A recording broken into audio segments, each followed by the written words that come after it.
What's going on, everybody, and welcome back to another video. Today what I have here for you guys is a master cylinder brace install. This one is from Perrin, as you guys can tell. I was actually in the middle of installing a Killer Bee oil fill relocation kit on the STI, and then they dropped this package off. I figured, hey, this is going to be perfect. Might as well get that installed as well today because I got the pipe removed, batteries out of the way. It's going to make things a lot easier to just go ahead and knock this out as well. If you guys are interested in watching that video for the Killer Bee oil fill relocation, I'll go ahead and link that right about here somewhere. With that being said, let's go ahead and open this up. Let's go ahead and see what's in the box, and let's get this thing installed. So here we got some Allen keys, some bolts, a washer, and some installation instructions. All right, let's reveal the color that I went with. Boom! A lot of you guys probably would have guessed this one already, but yeah. Wanted to go with the neon yellow. There's a lot of different companies or brands that actually make the master cylinder brace. The reason I went with Perrin is because it seemed like it was the thickest one. So if there's going to be one that has the most support, it's going to be this guy right here. And it looks really nice. So let's get to the STI. Let's get this thing installed. All right, first things first, let's go ahead and pop open these instructions. Take a look through them, make sure we're doing everything correctly, and then we're going to go ahead and get started with install. Just going to put the hardware to the side for a sec. So in the instructions, it says the first thing that they want you to do is remove the set screw and the nut from the master cylinder brace. So let's go ahead and get that taken care of. They're talking about this guy right here. It's already loose, so I could just get it removed with my hands. There we go. Now, just in case I can't get good footage of the holes that we're going to be mounting to, take a look at this picture right here. So on the strut tower, there's going to be these 3 holes. That's where the M6 bolts are going to go into. And there's going to be a bigger one right here. That's where the M8 bolt's going to go into. And that's where we're going to come in from the wheel well with the bolt to actually get that tightened down. So let's just go ahead and get the master cylinder brace in this location. Get the 3 M6 bolts in there. We're going to tighten down the bolts, but we're not going to do it all the way. We want to keep them loose so that way we can get this bolt from the wheel well lined up with the hole. Okay, let's go to the cart and let's see what we got to do to get that in there. So those are the 3 areas that we need to put the bolts into for the master cylinder brace. There's going to be those 2 right there, and then there's going to be that 3rd one down below it. It's kind of hard to get my camera to focus in this specific area, but I'll zoom out to show you guys exactly where I'm looking at. So it should be right in this area on the strut tower. Let's go ahead and get the brace positioned and get those bolts in. Okay, let's do our best here to get this thing in here. I have a good amount of room to work here, I believe. I moved some stuff out of the way as much as I can. Now it's a matter of getting my hands in here and doing all this at the same time.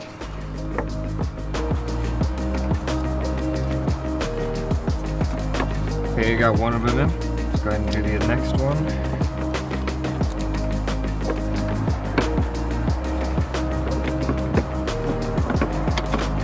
And this last one should be tricky.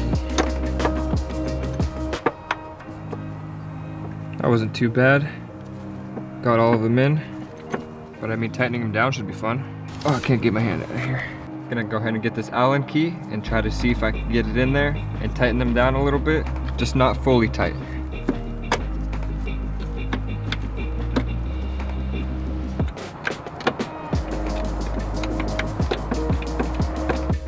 Okay, so that's as much as I want to tighten it down. I want it to be a little bit loose. Now let's go ahead and get this driver front wheel taken off. And let's see how hard it is to get that bolt in, because I am still in stock suspension, so that should be fun. So with the wheel off, you guys will be able to see the 3 bolts you guys just threaded in. And then that one hole right there, you can kind of see the green to the master cylinder brace. That's where the M8 bolt goes in, right there. So now grab the M8 bolt and grab the washer, get it on there like so, and thread it into that hole. Now this can be a little tricky. Now after you get it in place, just go ahead and get some extensions to actually get that screwed on, because it's really hard to get your hand in there. Alright, so I got the bolt started. Now I'm just going to go ahead and get the drill in here and tighten it down.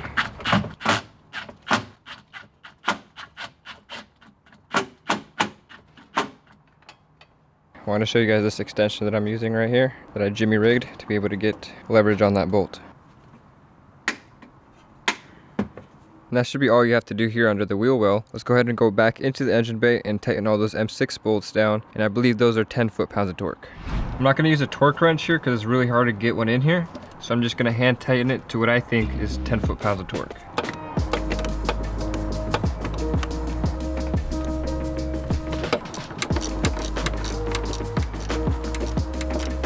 Alright, those are all tightened down. Yeah, as you guys can tell, it's a tight area to work in. You're probably going to get your hand all scratched up, so be prepared for that. Okay guys, next thing on the agenda is getting this set screw to go into this hole right here and up against the master cylinder. So this is what the set screw looks like right here. You want to make sure you get the closed side right here and thread it into the master cylinder brace. So it's going up against your master cylinder.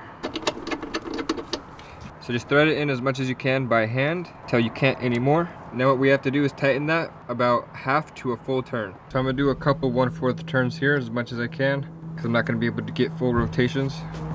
So let's see, there's almost 1/4 right there.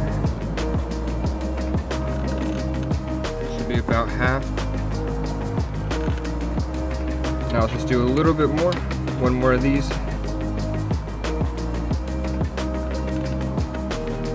There we go. Now we have preloaded the master cylinder and the brace. Now you want to grab the 19mm nut that is included and thread that on here because this is going to act as a locking nut, so that way this does not come loose in the future. So grab the 19mm and tighten it down. There we go, should be nice and tight. Alright, and we're done. That is the complete install right there for the Perrin master cylinder brace. Now the concept of installing this is simple in itself, but doing the actual job, getting the bolts where they need to go, tightening them down, that's the hard part. Once you can figure that part out, it should be a breeze. Also, that bolt in the wheel well was not very easy to do either. Especially if you have stock suspension, you're gonna have a little bit of a hard time getting your hand in there and threading that bolt in. If you have coilovers, it's gonna be a lot easier for you. Now I'm gonna go ahead and put everything back, put my pipe back, the battery back, button everything up, and I'll show you guys the end result here. Alright, so I went ahead and put the tire back on, got my pipe back on, got my battery back in place. You guys can kind of see it down there, glowing green. It's a nice little aesthetic to the engine bay. I like it. I'll definitely have to go on a test drive and see if that made a big difference or not. I hope it did, because then it'll actually justify the price that I paid for that thing. But hey, the things we do to be car enthusiasts, right? But I won't lie to you guys, this kind of was an impulse buy. I just kind of did it. Thought it would be a nice little addition to the car, so I went ahead and purchased it. Alright you guys, that's going to be it for this video. Thank you guys all so much for watching. Hit that thumbs up button if you guys did enjoy. Subscribe for more content, and I'll see you guys in my future videos. Peace out everybody.